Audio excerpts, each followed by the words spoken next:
When I told my mother-in-law I was going back to my hometown to give birth, she said, "By all means, go back. I don't want to see your face." I was delighted from the bottom of my heart as I was waiting for those words. "You won't have to see me anymore, rest assured," I replied. I am Emily, about to turn 28. My mother died from an illness when I was only 2. Since my father, a busy man, ran a clothing company with a 100-year-old tradition, I was looked after by my grandmother as he worked. My father was very strict, and I lived my life just as he told me to.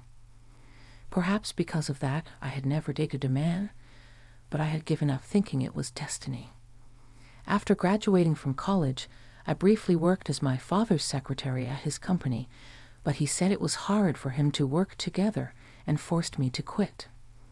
I didn't get a job after that because my father strongly stated that I don't need to work. However, my friends from university got jobs, started dating and getting married one after another, so I wanted to work too. I told my father one night, "Dad, can I work?" He said, "No," one word without asking for a reason. "Why not?" I asked. "Because you don't need to work. But I also need to go out into society and gain more experience." "Emily, don't talk back." "I'm not talking back. I'm not saying anything wrong. You should just stay at home, Emily." "If you say that, I'll leave home. I'll leave home and go to work from there." "Emily, stop it." "No, I am an adult. I won't always do as you say." I cried and left the place. Even in my room, I cried for a long time. After a while, I called my friend from college, Lisa. "Can I come to your house now?" "Sure, but what's wrong? And can you go out at this time?" "I can't right now, but I'll figure it out. Can I stay at your place for a while?" Lisa's apartment was a luxury condominium gifted by her parents, boasting 3 rooms. "Seems like something's up." "That's fine, just be careful on your way here." Quietly, I pulled out my suitcase, packed my belongings, and stealthily left the house so as not to alert my father. I left a note on my desk stating that I was going to stay with a friend. Once outside, I hailed a taxi and headed towards Lisa's apartment. Upon arriving, I was greeted with my favorite coffee that she had prepared. "Thank you, Lisa." "What's going on, Emily?" I explained everything about the argument with my father and my subsequent departure from home. "That's awful, Emily. You've had no freedom at all." Her words brought tears to my eyes once again. Until now, I did everything my father said, thinking it was normal, but suddenly, I've started craving my own freedom. "That's completely normal. It's strange that your father doesn't allow you to work. I'd like to meet many people and have a good time too." "So, does your dad know you're here?" "I left a note saying I was going to a friend's place, but he doesn't know any of my friends." "He might be frantically searching for you right now." "Maybe." "It's late now. Shall we go to bed?" "Yeah, I'm really tired." Lisa prepared a separate room for me to sleep in. The next day, Lisa left for work. When I checked my phone, I saw about 10 missed calls from my dad. I felt sorry for him and sent him an email to assure him not to worry. In the evening, after Lisa finished work, she called me. "I'm going out for a drink. Why can't you join us?" Having little experience with social drinking, I was excited about going out. When I arrived at the location, Lisa mentioned I found her waiting with 2 men. "Sorry for keeping you waiting. So who are these gentlemen?" Pointing to the shorter man, Lisa said, "Is my boyfriend. And the tall guy over there, he's single and ready to mingle." The tall man introduced himself with a refreshing smile. "Nice to meet you. I'm Max. Pleased to make your acquaintance." "Oh, nice to meet you. I'm Emily." That's how our relationship started. Max worked at a small company in the apparel industry. For a moment, I thought it was a company similar to my father's, but I quickly dismissed the thought. Max's family was the opposite of mine, with only his mother around, but he didn't discuss the reason, and I didn't ask. One day, Max said to me, "I'd like to meet your father, Emily." I had been emailing my father several times since I left home, but I had no intention of going back home yet, so I didn't want to meet him. "I'll think about it, but I would like to meet your mom, Max." "Sure, whenever is fine." "Really, today is fine." "Then I should buy some kind of gift." "Yeah, my mom loves that kind of thing." As I found out later, my mother-in-law didn't just love that kind of thing. She got very cranky if I didn't bring those kinds of things for her. On the way to Max's house, I bought a cake at a bakery. Upon arrival, my mother-in-law was waiting for us at the front door. When I asked Max why his mother was there, he told me he had sent her a message from the bakery. My mother-in-law stared at me and asked, "And your name is?" "Ah, I'm Emily. Nice to meet you." "What do you do for a living?" "I'm currently unemployed, but I plan to work soon." "Oh, so you're just idling about. How nice. It must be to be a rich young lady." "I'm not rich. That's why I want to work." "You don't need to talk back." "What do your parents do?" "My mother passed away when I was young." "My father works at a company." Max, who'd been watching my conversation with his mother from the side, said, "How long are you two going to talk here?" "Let's go inside." "Right. By the way, Max, did she bring anything?" "Surely, she didn't come empty-handed." In a rush, I handed my mother-in-law the paper bag containing the cake. This isn't much, but..." Grabbing the bag almost violently from my hand, she peered inside and commented, "I didn't really need anything, but I guess I'll take it." In a few minutes I had spent talking to my mother-in-law, I had grown to despise her, and I felt sorry for anyone who had to call such a person mother-in-law. Entering the living room, my mother-in-law bombarded me with questions, and I gave her only bland answers. Regardless, she continued to interrogate me relentlessly, almost as if I were a criminal suspect. Exhausted by the barrage of one-sided questions, I told Max the moment her line of questioning eased. "Max, I think I should go soon," I said. At that, my mother-in-law's face turned red with anger. "Do you really hate being with me that much? You've been giving me half-hearted replies to my questions this whole time." "Mom, please calm down," I pleaded. "Max, why on earth did you bring such a rude woman here?" "There must be better women out there," she snapped. "What about me is rude exactly?"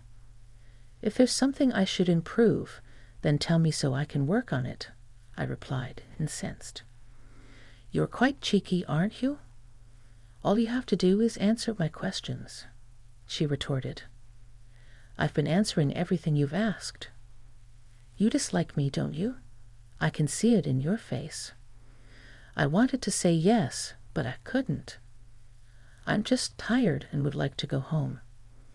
"Well, aren't you audacious? I wonder what kind of education your parents gave you. They mustn't have been good parents. I would love to see what they look like," she continued. Hearing her badmouth my parents, I was overwhelmed with sadness and began to cry. "Oh dear, now you're crying for sympathy. If you want to go home so badly, then go. It'll be a breath of fresh air. Also, I'm going to feed this cake you brought to my dog Charlie, but Charlie is quite a pampered pooch, so he might not eat such a cheap cake," she said, laughing and pointing at the cake I had bought. "Mom, enough is enough," Max interjected.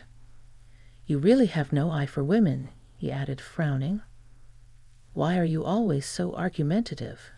Can't you act more mature for once?" Max shot back, causing his mother to lose her energy instantly. "All I want is a good wife for you, Max," she insisted. "I get that, but I'm an adult too, you know."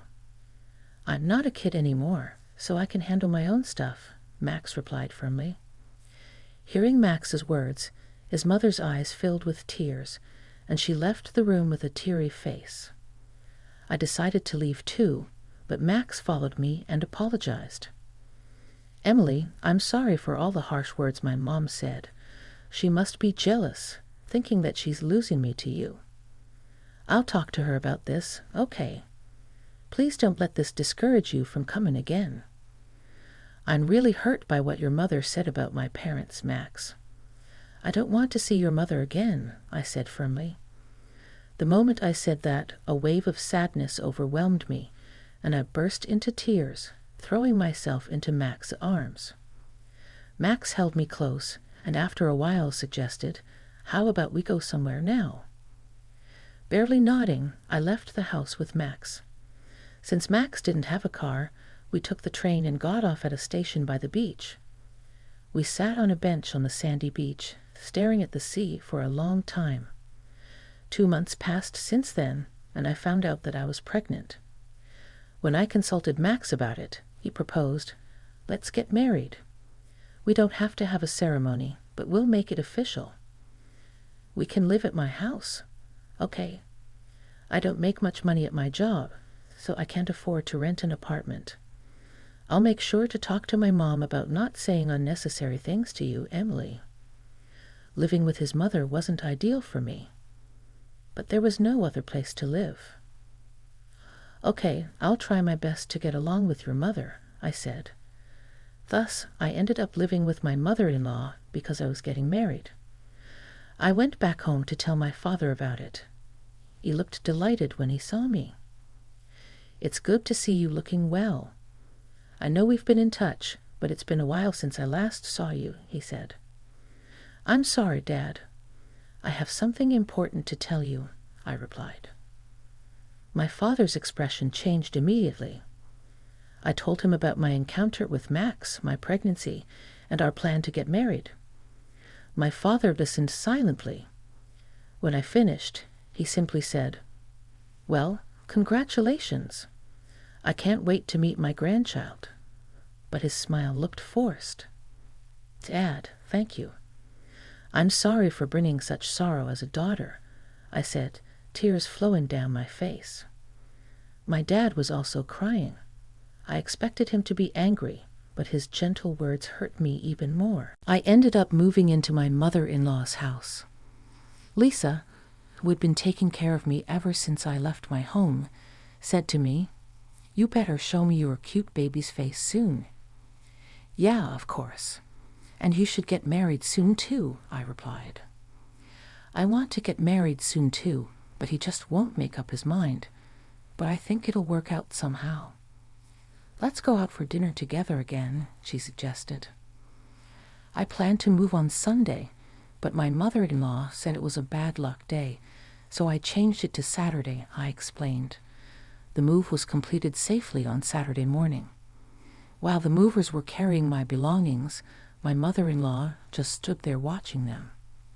She was repeatedly told by the movers to step back because it was dangerous, but she wouldn't move. When the move was over, my mother-in-law called me over and said, "You didn't give them what they're supposed to get, right?" I didn't understand. It seemed she misunderstood me, I thought, pretending not to know. She then went away and handed something to the leaders of the movers. When she came back to me, she said, "Emily, dear, it seemed like you didn't want to part with your money, so I gave it for you." "Of course you'll pay me back later," she said, handing me an absurd amount of money. "You gave him that much?" I asked, surprised. "Oh dear, it was that bad." "It's not bad, but I think the amount was a little too much. It's the thought that counts in these situations. If you skimp, you'll be cursed," she replied. "I'm not saying I'm skimping," I said, but I didn't say anything more because I knew it would lead to another argument. My mother-in-law had this face saying, "I'm right, no matter what you say." That's when Max showed up and said to my mother-in-law, "Mom, what's up? What did you say to Emily?" "Just nothing, my mother-in-law replied succinctly, then walked off. You okay? I told her not to mess with you, you know, Max reassured me. Thanks, I replied, deciding not to mention to Max that I almost had another argument with my mother-in-law. I knew if I did, he might mention it to her, causing her to grow even more hostile towards me. After moving in, my mother-in-law barely spoke to me, obviously avoiding me. There were even weeks when she wouldn't utter a word to me, and those days were bliss. One day, Max brought home some work documents in an envelope marked with a company name, Star Textiles Incorporated, and that made me gasp. That was a name I had heard many times during my time working for my dad's company. They were one of our subcontractors. Is this your company's envelope? I asked Max. Yeah, why? He replied. I was just wondering. I just realized that I didn't know much about your company, I said, deciding not to tell him that his company was a subcontractor to my father's. For some reason, I felt it was better not to say anything. Well, we're just a small subcontractor. If our parent company decided to drop us, we'd go bankrupt instantly, and all the employees would lose their jobs, Max explained with a wistful look. About a month later, Max started coming home late from work and seemed down, so I asked him, You've been coming home late recently. Is something wrong? You don't seem yourself. He admitted the company is in trouble. What? Like going bankrupt? I asked. Max nodded. The parent company suddenly decided to cut our orders by half. Now our boss is begging them every day to continue business as usual. We're also looking for new clients, but if neither of those things works out, we're going bankrupt. As I listened to Max's story, I thought about asking my dad to help Max's company. But my father is strict about his work, so he would never help a business partner out of personal feelings. For some reason, the number of business partners must have been halved. I told him that my father's company is the parent company of Max. Max was surprised at first, but then he told me with a twinkle in his eyes, Emily, please beg your father not to reduce his business with us. I'm sorry, Max. My father is strict in business. He would never make such a decision based on personal matters. Could you at least try, Emily? It won't help. As I said this, Max got down on his knees before me. Please, I beg you. Stop it, Max. Don't do this. I'll talk to my father, but I know it won't make a difference. As Max raised his head, tears of relief streamed down his face. That night, I called my father and explained Max's desperate plea. So the company Max works for is Star Textiles. I guess I have to help them then. I was surprised. I had expected my father, with a strict business mindset, to refuse outright. But I have two conditions. First, I will continue to do business with Star Textiles as before, but I want Max to leave that company and work for mine. Second, you and Max will move in with me. Is that acceptable? So you're saying Max should transfer to your company? I'll talk to him about that. But why do you want us to live with you? I just want my daughter close by. Okay. But why did you decide to reduce your dealings with Star Textiles in the first place? A new company approached us with a very attractive proposal, so we decided to do business with them. But after some research, we found out that they have a history of breaking promises, so we were planning to call off the deal. So even if I hadn't asked, Star Textiles would have been fine? Maybe. My father laughed, and I couldn't help but laugh too. After hanging up, I immediately relayed the conditions my father had proposed to Max. He was relieved that Star Textiles was no longer in jeopardy, but he seemed hesitant about moving to my father's company. It's hard for me to consider working for your father's company, Emily. I've always worked hard at Star Textiles, and I have a lot of good colleagues. I'll tell my father what you said. I called my father again, And when I relayed what Max had said, my father responded, "He indeed said that, huh? He's a responsible, good man. Got it. He can keep doing his best at Star Textiles. But I'm not backing down about you guys moving into my house. Understood?" After the phone call, Max was overjoyed when I told him what my dad had said. I told Max, "Just remember, don't let your mother know about my father's company. If she finds out, she'll start nagging again." "Right, got it." Several weeks later, I decided to go back home for the birth of our child. Even though it's just my father and elderly grandmother at home, it's way better than being taken care of by my mother-in-law. I waited until my mother-in-law was having her afternoon tea in the living room, and I approached her. "Mother-in-law, about my childbirth, I've decided to go back home. It's just my dad and my grandmother, but my grandma is still very active and full of energy." When I said this, my mother-in-law looked at me with hateful eyes and said, "By all means, go back. I don't want to see your face." I didn't feel anything when my mother-in-law said this, as I had anticipated it. "You won't have to see me anymore, so rest easy." "What?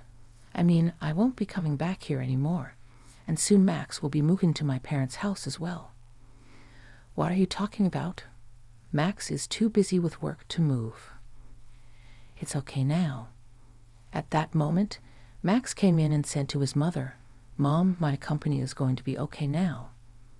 Emily helped me. "What are you talking about?" "Emily's dad is the owner of my company's parent company." "What?" Hearing this, my mother-in-law raised her voice and stared at me for a while before saying, "Emily, I had no idea you were the daughter of the owner of the parent company of Max's. I've been very rude to you up until now." My mother-in-law bowed deeply. "It's okay now. May I ask you for a favor? I'd like to live together at your parents' house as well." "Mom, no. You can stay here."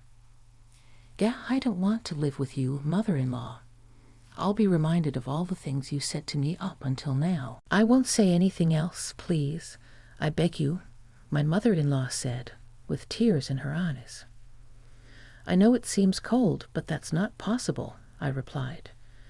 Then my mother-in-law got on her knees, bowed her head to the floor, and pleaded, "Please, I don't want to live without Max. Please." "No, I can't," I insisted. "Mom, stop it," Max interjected. "If you had been kind to Emily before, we could have lived together, but your past behavior has led to this. Give it up," I told my mother-in-law, who continued to shed tears on the floor. "Well, mother-in-law, you brought this on yourself." Half a year later, Max, our newborn daughter, Kay, and I visited my mother-in-law's house. However, the house was void of any human presence, and the air was chillingly cold. "Max, did you mention we were coming over?" I asked. "No, I thought it'd be a surprise." "I wonder where she is," Max replied. Just then my mother-in-law, who had become severely emaciated, came out of the bathroom. Even upon seeing us, she did not change her expression. The kitchen was piled high with remnants of instant noodles, and dirty dishes were left stacked. "Mom, are you okay?" Max asked. My mother-in-law glanced at Max but said nothing. "Mother-in-law, we brought your favorite cake," I said, holding out the cake. My mother-in-law rushed towards me, snatched the cake, and began devouring it immediately. I repeated what I had said before. "Well, mother-in-law, you brought this on yourself." All right, everyone's presentations are done. Nick, the manager, said as he tried to move the discussion forward. "Excuse me, I haven't. I recently found out something." Nick interrupted me and began to speak. "There's apparently someone in this department who didn't graduate high school and is just a part-timer. Meetings should be for employees only." Absolutely right. His lackey, Mike, of course, agreed with Nick. "I'm leaving." After leaving the meeting room, I started to shut down my computer. I noticed that an email had arrived, not in my personal inbox, but in the company's shared email. Thinking, there's no point in speaking up, no one will listen, I went home quietly. The next day, I heard a commotion from Nick's desk. He was staring at his computer screen, his face pale. "Nick, is something wrong?" Mike looked at the screen with him. And he turned even paler than Nick. Why is he so angry? Knowing the reason for Mike's distress, I thought to myself, serves them right. My name is Adam. My mother passed away when I was in the 9th grade, and I was raised by my father. Well, you could hardly call it being raised. After my mother passed, my father changed. He drowned his sorrows in alcohol, and though he still went to work, he squandered our living expenses on horse racing. Because of that, I had to start working part-time as soon as I entered high school. Every month, I went to the convenience store with bills in hand that couldn't be auto-deducted from my father's account. Even though I endured it because I didn't want to be alone, I reached my limit in my second year of high school and dropped out. I found a live-in job at a distant inn. Thank you for everything. The day I left home, my father, still staring at the TV, spoke. Take care. That was our last conversation. Back then, 18 wasn't the age of majority, so I needed my father's permission to work, and I couldn't hide my place of employment. Yet, my father never visited me even once. I kept working just to survive, and before I knew it, I was 42. Years of hard work paid off, and I was transferred to the headquarters. I was thrilled to be recognized by the company, as I thought I'd be working in the field until retirement due to my lack of formal education. Listen up. Our work can change the future of our employees. Don't drag us down. On my first day after the transfer, Nick, dressed in an expensive suit, spoke sternly. There was a reason for this. Our inn was located in a prominent tourist destination, known so well that everyone in the state could sing its commercial jingle. At its peak, we had 5 locations within the state. But that was long ago. Due to financial difficulties and aging facilities, only the place where I had worked for many years and the original establishment remained. I was prepared to lose my job anytime, but now there was a glimmer of hope. With the rise of social media, the tourist area where the inn was located started gaining attention again. Depending on how hard the sales department, where I was transferred, worked, we could either thrive or be forced to give up this prime location to the new hotel chains continuously popping up. For Nick, who had switched careers from another industry to strengthen our sales, this was a battle he couldn't afford to lose. I understood why he had to be strict. I will do my best. Nick sneered at my enthusiastic declaration. Did you not hear what I said? I'm sorry. I thought I was listening carefully. Out of habit from years of customer service, I apologized reflexively, though I had no idea what had offended him. Someone was watching me with a smirk. In this department, there are those who are expected to excel and those who have been shoved here because they have nowhere else to go. You are the latter. It was Mike, the section chief. He's 7 years younger, at 35. But he was called to headquarters much earlier than I was and had been moving around within the headquarters ever since. I'm not jealous, but I can't accept that he's my boss. Graduating from a prestigious university, he has an unusually high pride and caused many problems as a newbie, making things very difficult for me when I was the front desk leader. When I found out Mike was transferred to the sales department a month before me, I was disheartened. Mike is right. With just a middle school diploma, there's not much you can do. Don't even think about achieving results. As if I didn't exist, Nick remarked, I'm thirsty. Mike eagerly ran to the coffee maker. It seems Mike is Nick's lackey. I regretted being happy about my transfer to headquarters, wishing I had stayed on site forever. Send a direct mail to every company on this list by the end of the day. Nick only assigned me tasks that even a new graduate could handle. What? There are over 1,000 companies. You want me to send to all of them by today? Yes, if you and your fellow misfits split the work, even those with nowhere else to go should finish by today. I glanced at the employees typing away expressionlessly. They were worn out from customer service, only thinking about leaving on time, or were women reassigned after having children, with zero motivation for work.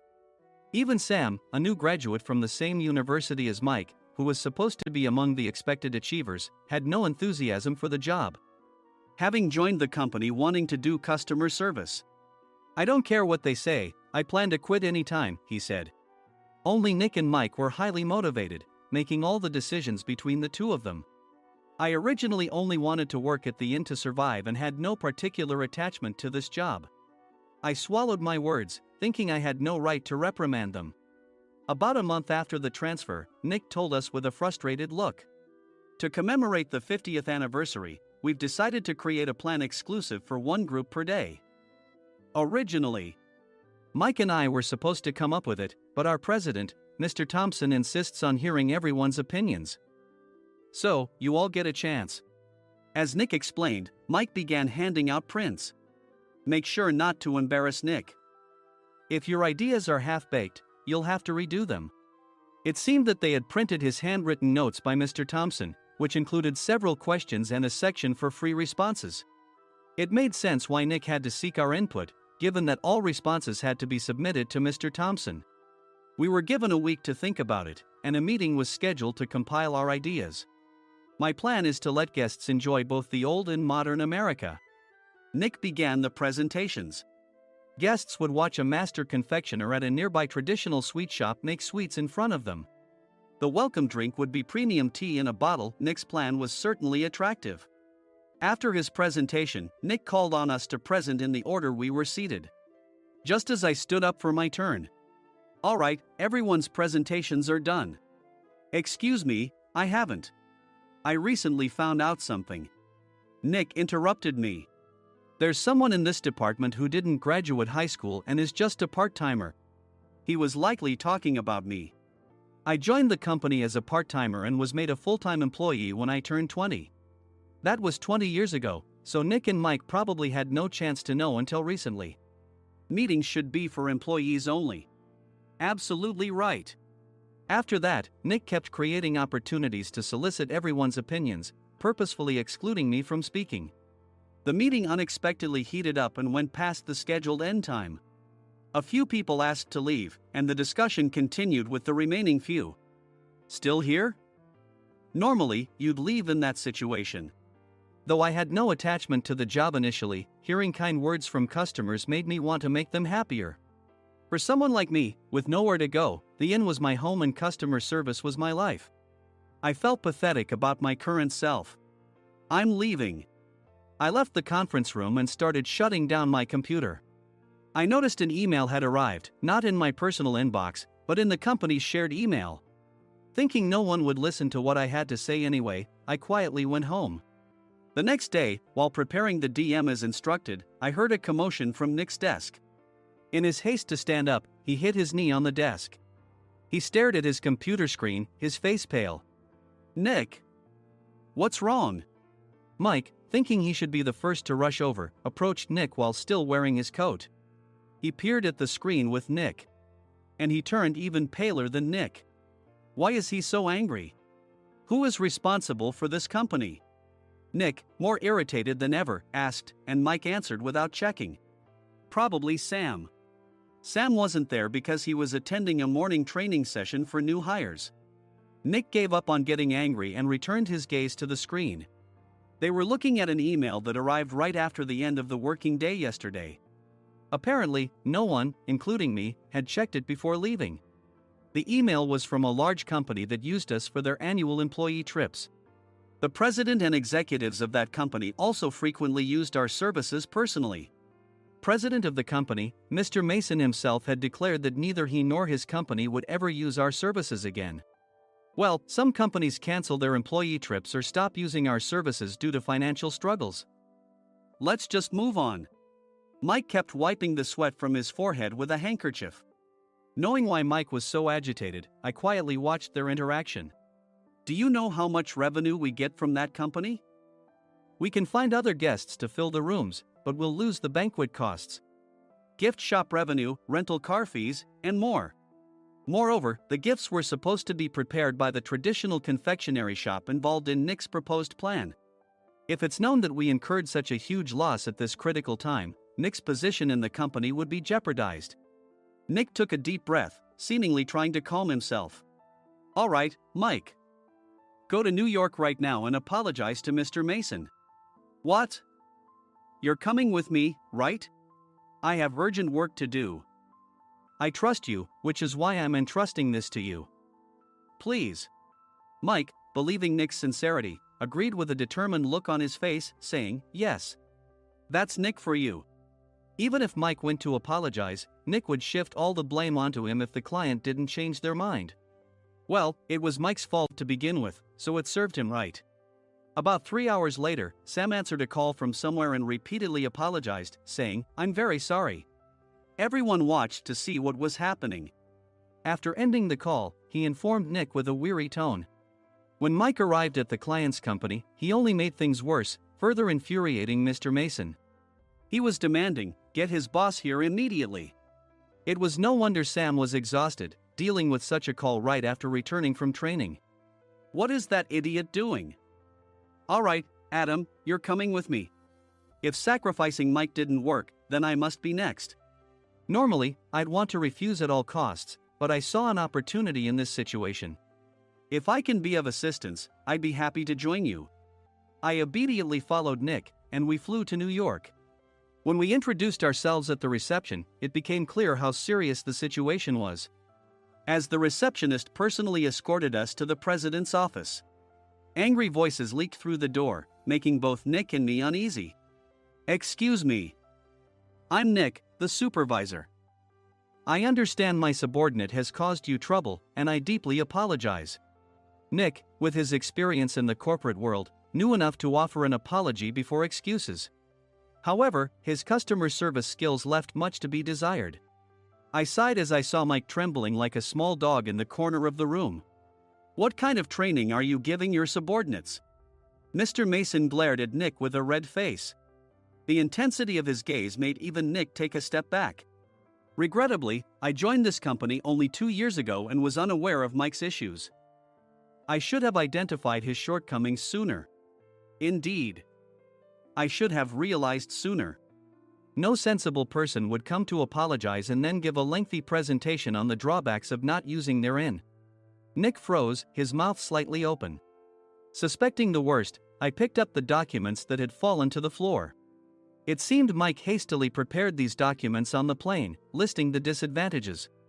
Disadvantage 1: if you change the venue for the company trip, employees might suspect it's for cost-cutting reasons, leading to a negative impression. Reading it aloud half-jokingly, Nick snatched the papers from my hand and checked the contents with a furious expression. Among the stack of documents was a receipt from a nearby convenience store's copy machine. I felt a pang of dread, hoping he hadn't shown the receipt as well. What do you think he said when I asked what kind of nerve he had to do this? I'm very sorry. Faced with the dire situation, Nick must have thought there was nothing left to do but apologize. In a voice smaller than I'd ever heard from him, he uttered words of apology. He said, I'm a Harvard graduate. I don't believe I said anything wrong. Mike! What have you done? Forgetting his plan to pin the blame on Mike, Nick yelled loudly, even in front of Mr. Mason. I didn't do anything wrong. You're still saying that? Look at him. Mike pointed at me with a shaking hand. I was assigned to headquarters in my 20s and now I'm a section chief. This guy only made it to headquarters at 42. Everything I've done proves I was right. So why are we losing the contract? Having said his piece, Mike collapsed to the floor. Of course. You were sent there because you had nowhere else to go. Mike never expected to hear such words from someone he looked down upon. He lunged at me, and Nick hurriedly stepped in to stop him. Mr. Thompson told me Mike is a quick thinker, and to take good care of him. There's no way he was pushed aside. Don't make things worse here. He didn't say quick thinker, he said only quick-witted, didn't he? I don't remember that part. I recalled the many troubles Mike caused when he was a newbie. When Mike was on the front line, his pride was so high that he never apologized to customers. Customer service, especially in our job, doesn't work alone. It brings both good and bad situations. If the front staff or housekeepers made mistakes, or the cleaning company didn't properly clean a room, one had to apologize to the customers regardless of personal fault. Mike, in such situations, would never apologize, insisting he wasn't at fault. This often angered customers, and as the front desk leader, I frequently had to apologize on his behalf. He caused complaints and disrupted operations, which is why he was quickly moved to headquarters. In departments where he didn't interact directly with customers, his quick thinking was beneficial and things went well. But it seemed his flaws were starting to show.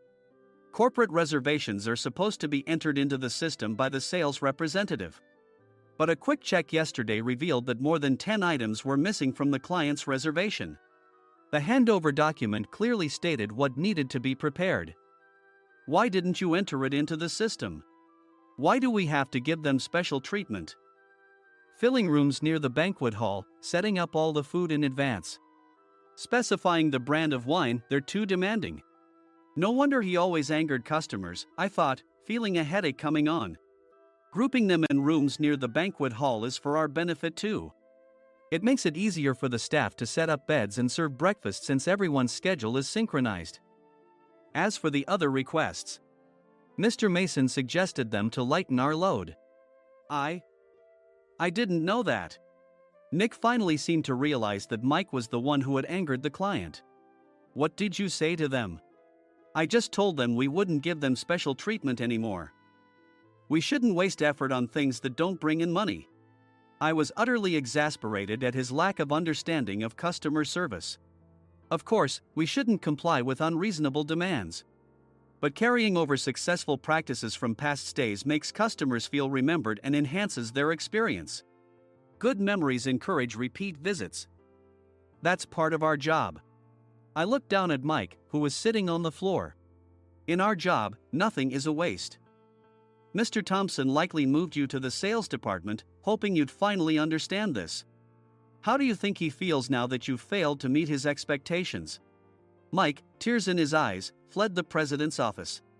I was amazed he still hadn't apologized. You have it tough, Adam. It's okay, we're all employees of the same company. I deeply apologize for this disrespectful incident. Especially after all the care you've shown us. If it weren't for you, Adam, I really would have stopped staying here. When I heard you were moving to the sales department, I was willing to reconsider if you handled it. Seeing us talk so amicably, Nick's face contorted. Do you two know each other? Adam's service is excellent. I always requested him specifically. Normally, we don't accept specific staff requests, but we made an exception for Mr. Mason, adjusting my shifts accordingly. He had personally stayed at our hotel just before my transfer, and during casual conversation, I mentioned, I'm moving to the sales department soon. If I hadn't told him then, things could have been much worse. Please continue to take care of us. I look forward to it. On the return flight, Nick awkwardly offered me a can of beer.